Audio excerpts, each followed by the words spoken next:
The Red Brain by Donald Wandrei.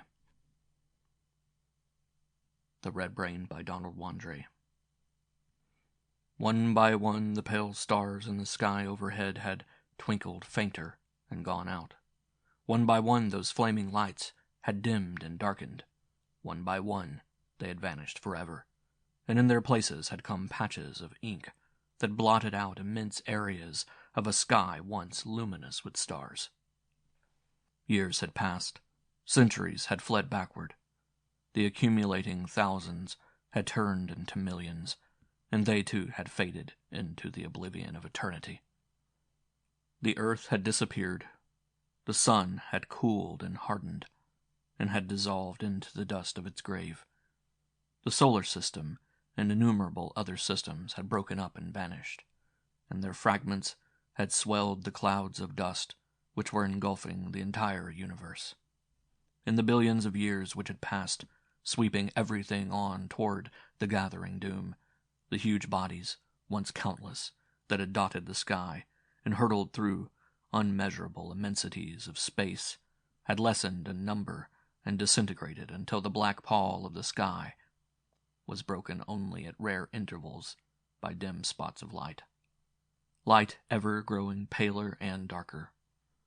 No one knew when the dust had begun to gather, but far back in the forgotten dawn of time the dead worlds had vanished, unremembered and unmourned.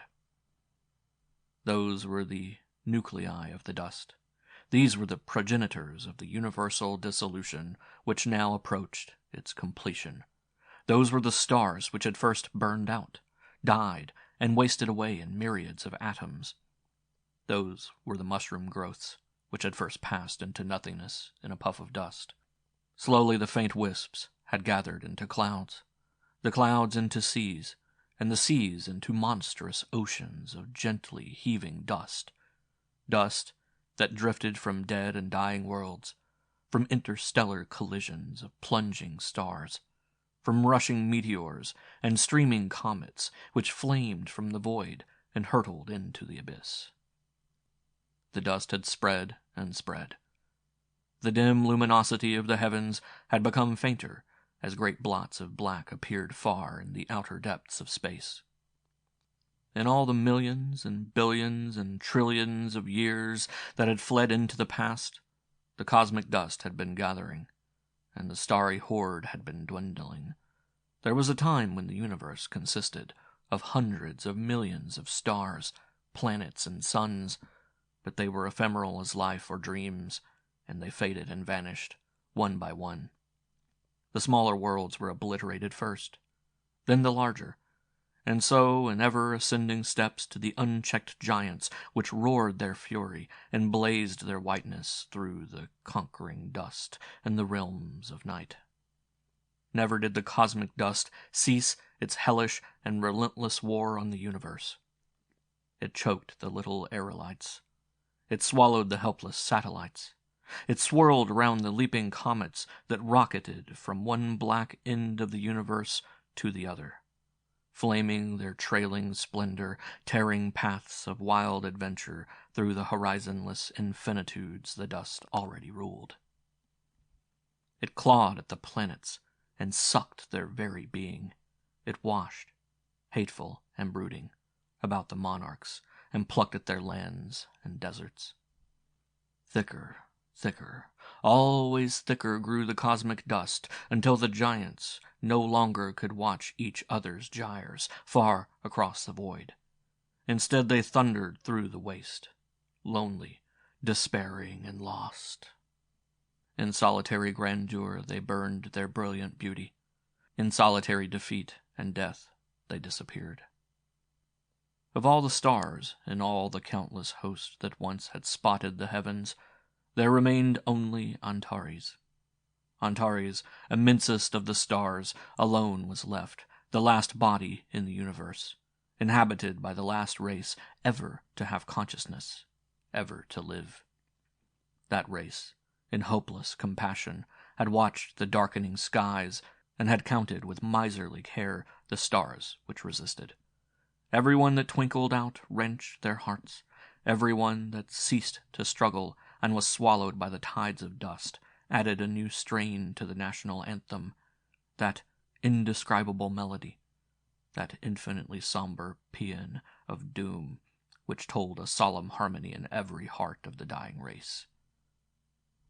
The dwellers had built a great crystal dome around their world in order to keep out the dust and to keep in the atmosphere, and under this dome the watchers kept their silent sentinel.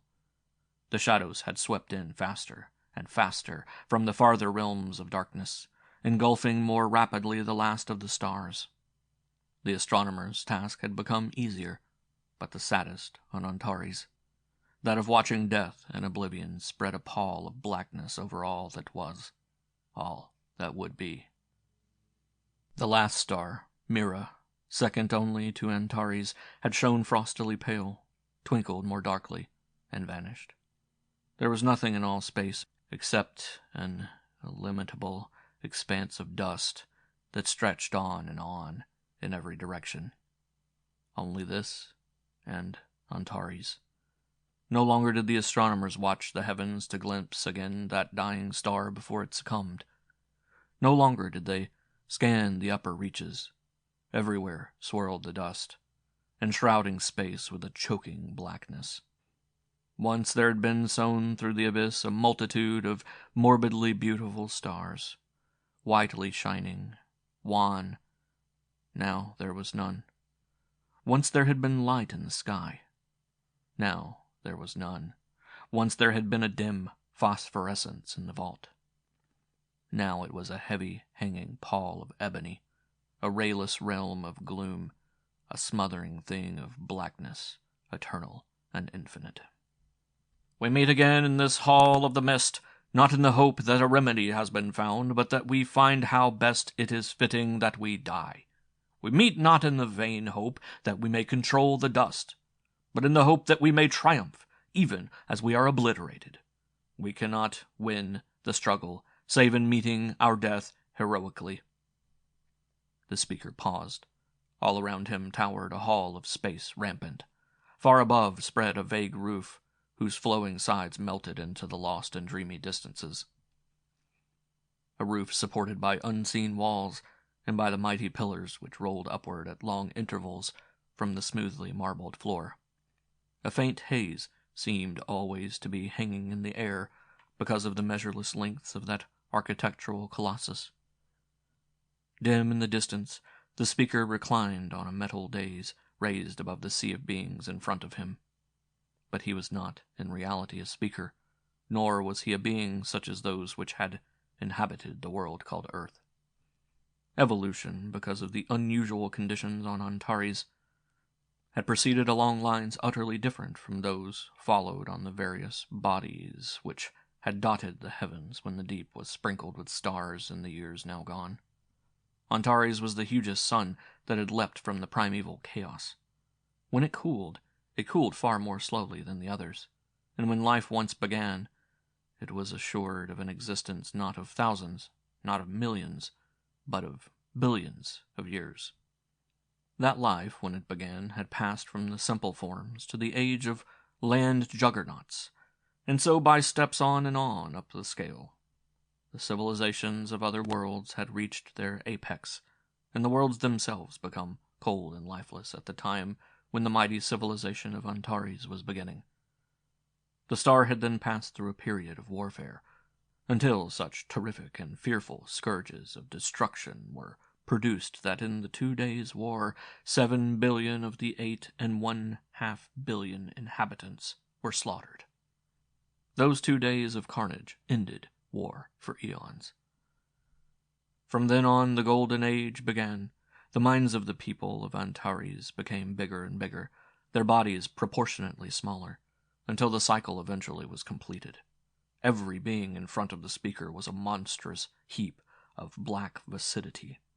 Each mass an enormous brain, a sexless thing that lived for thought. Long ago it had been discovered that life could be created artificially in tissue form in the laboratories of the chemists. Sex was thus destroyed, and the inhabitants no longer spent their time in taking care of families. Nearly all the countless hours that were saved were put into scientific advance. with the result that the star leaped forward in an age of progress never paralleled.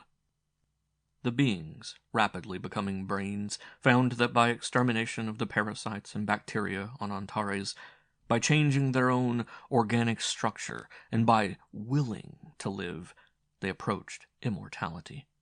They discovered the secrets of time and space. They knew the extent of the universe, and how space, in its farther reaches, became self-annihilating. They knew that life was self-created and controlled its own period of duration. They knew that when a life, tired of existence, killed itself, it was dead forever. It could not live again, for death was the final chemical change of life. These were the shapes that spread in the vast sea before the speaker. They were shapes because they could assume any form they wished. Their all-powerful minds had complete control of that which was themselves. When the brains were desirous of traveling, they relaxed from their usual semi-rigidity and flowed from place to place like a stream of ink rushing down a hill. When they were tired, they flattened into discs. When expounding their thoughts, they became towering pillars of rigid ooze. And when lost in abstraction or in a pleasurable contemplation of the unbounded worlds created in their minds, within which they often wandered, they resembled huge, dormant balls. From the speaker himself had come no sound, although he had imparted his thoughts to his sentient assembly. The thoughts of the brains, when their minds permitted, emanated to those about them instantly, like electric waves. Antares was a world of unbroken silence. The great brain's thoughts continued to flow out. Long ago the approaching doom became known to us all. We could do nothing. It does not matter greatly, of course, for existence is a useless thing which benefits no one. But nevertheless, at that meeting in an unremembered year, we asked those who were willing to try to think of some possible way of saving our own star, at least if not the others. There was no reward offered, for there was no reward adequate. All that the brain would receive would be glory as one of the greatest which has ever been produced. The rest of us, too, would receive only the effects of that glory in the knowledge that we had conquered fate, hitherto and still considered inexorable. We would derive pleasure only from the fact that we, self-creating and all but supreme, had made ourselves supreme by conquering the most powerful menace which has ever attacked life, time, and the universe, the cosmic dust. Our most intelligent brains have been thinking on this one subject for untold millions of years. They have excluded from their thoughts everything except the question, how can dust be checked? They have produced innumerable plans which have been tested thoroughly. All have failed. We have hurled into the void uncontrollable bolts of lightning, interplanetary sheets of flame, in the hope that we might fuse masses of the dust into new incandescent worlds. We have anchored huge magnets throughout space, hoping to attract the dust, which is faintly magnetic, and thus to solidify it, or clear much of it from the waste. We have caused fearful disturbances by exploding our most powerful compounds in the realms about us, hoping to set the dust so violently in motion that the chaos would become tempestuous with the storms of creation. With our rays of annihilation we have blasted billion-mile paths through the ceaselessly surging dust. We have destroyed the life on Betelgeuse and rooted there titanic developers of vacua, sprawling, whirring machines to suck the dust from space and heap it up on that star. We have liberated enormous quantities of gas, lit them, and sent the hot and furious fires madly flashing through the affrighted dust. In our desperation, we have even asked for the aid of the ether eaters. Yes, we have in finality exercised our willpower to sweep back the rolling billows. In vain!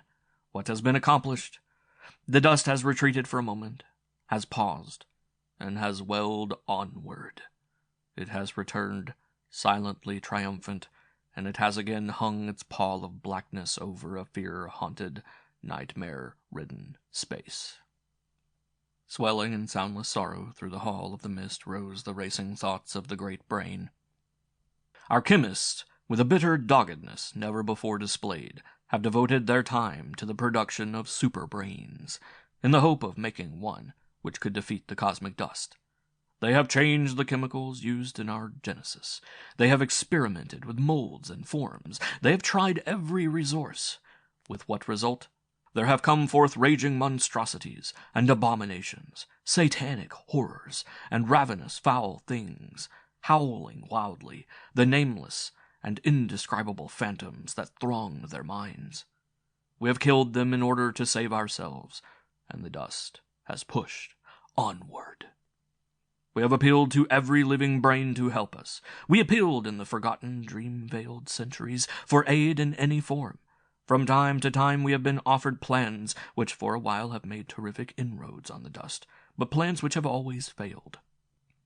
The triumph of the cosmic dust has almost come. There is so little time left us that our efforts now must inevitably be futile. But today, in the hope that some brain, either of the old ones or of the gigantic new ones, has discovered a possibility not yet tried, we have called this conference the first in more than 12,000 years. The tense, alert silence of the hall relaxed and became soft when the thoughts of the great brain had stopped flowing. The electric waves which had filled the vast hall of the mist sank, and for a long time a strange tranquility brooded there. But the mass was never still. The sea in front of the days rippled and billowed from time to time as waves of thought passed through it. Yet no brain offered to speak, and the seething expanse, as the minutes crept by, again became quiet. In the thin column on the days, rising high into the air, swayed the great brain. Again and again it swept its glance around the hall, peering among the rolling, heaving shapes in the hope of finding somewhere, in those thousands, one which could offer a suggestion. But the minutes passed, and time lengthened, with no response, and the sadness of the fixed and changeless end crept across the last race, and the brains, wrapped in their meditation, saw the dust pushing at the glass shell of Antares with triumphant mockery. The great brain had expected no reply, since for centuries it had been considered futile to combat the dust. And so, when its expectation, though not its wish, was fulfilled, it relaxed and dropped, the signal that the meeting was over. But the motion had scarcely been completed when from deep within the center of the sea there came a violent heave. In a moment a section collected itself and rushed together. Like a waterspout it swished upward, and went streaming toward the roof until it swayed thin and tenuous as a column of smoke. The top of the brain peering down from the dimness of the upper hall. "I have found an infallible plan. The red brain has conquered the cosmic dust." A terrific tenseness leaped upon the brains, numbed by the cry that wavered in silence down the hall of the mist into the empty and dreamless tomb of the farther marble. The great brain, hardly relaxed, rose again, and with a curious whirling motion the assembled horde suddenly revolved. Immediately the red brain hung upward from the middle of a sea which had become an amphitheater in arrangement, all brains looking toward the center. A suppressed expectancy and hope electrified the air. The red brain was one of the later creations of the chemists, and had come forth during the experiments to produce more perfect brains. Previously they had all been black, but perhaps because of the impurities in the chemicals, this one had evolved in an extremely dark, dull red color. It was regarded with wonder by its companions, and more so when they found that many of its thoughts could not be grasped by them. What it allowed the others to know of what passed within it was, to a large extent, incomprehensible. No one knew how to judge the red brain, but much had been expected from it. Thus, when the red brain sent forth its announcement, the others formed a huge circle around, their minds passive and open for the explanation. Thus they lay silent while awaiting the discovery, and thus they reclined, completely unprepared for what followed. For, as the red brain hung in the air, it began a slow but restless swaying, and as it swayed, its thoughts poured out in a rhythmic chant. High above them it towered, a smooth, slender column whose lofty end was moving ever faster and faster, while nervous shudders rippled up and down its length.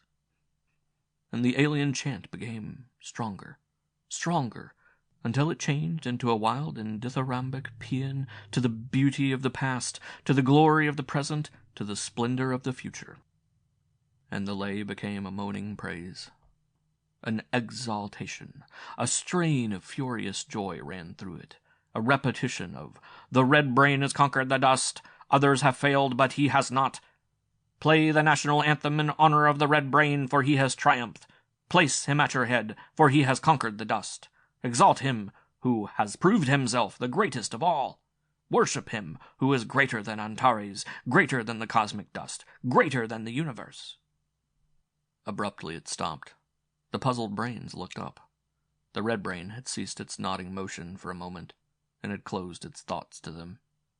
But along its entire length it began a gyratory spinning, until it whirled at an incredible speed.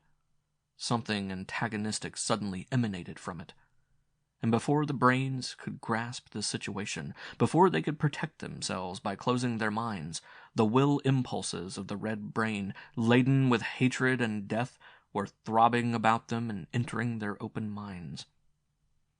Like a whirlwind spun the red brain, hurtling forth its hate. Like half-inflated balloons, the other brains had lain around it. Like cooling glass bubbles, they tautened for a second, and like pricked balloons, as their thoughts, and thus their lives were annihilated, since thought was life, they flattened, instantaneously dissolving into pools of evanescent slime. By tens and by hundreds they sank, destroyed by the sweeping, unchecked thoughts of the red brain which filled the hall.